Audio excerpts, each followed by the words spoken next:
ஒரு மாபெரும் கூட்டம். 2 பேச்சாளருக்கிடையே ஒரு போட்டி. யாருடைய பேச்சு அதிக கைதட்டல் பெறும்னு. கூட்டம் தொடங்குறதுக்கு முன்னாடி 2 பேரும் ஒரு ரூமில் இருந்து அந்த கூட்டத்தை பற்றி பேசிக்கிட்டு இருக்காங்க. அப்போ ஒரு பேச்சாளருக்கு ஃபோன் கால் வர அவர் ஏந்திரச்சும் போயிட்டார். அவரது பேச்சு குறிப்புகளை அவசரத்தில் மேஜையிலையும் வச்சுட்டு போயிட்டார்.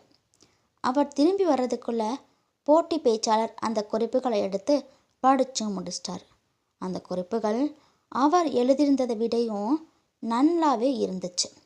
கூட்டமும் தொடங்கிருச்சு. அடுத்தவர் குறிப்பை படித்தவருக்கு தான் முதல்ல பேசுறதுக்கு வாய்ப்பு.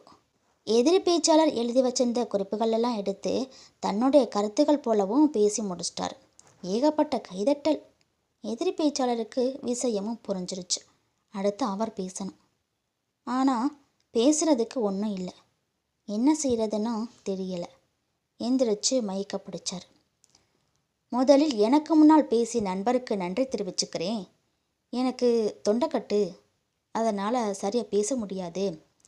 என்னுடைய உரையை நீங்கள் வாசிக்க முடியுமான்னு கூட்டம் தொடங்குறதுக்கு முன்னாடி கேட்டேன். அவர் பெருந்தன்மையாக ஒத்துக்கிட்டாரு. அவருக்கு என் நன்றிகள்னு சொல்லி உரையை முடிச்சுக்கிட்டார். இப்படி தாங்க சூழ்நிலைக்கு ஏற்ற மாதிரி செயல்படுவது தாங்க புத்திசாலித்தனம்.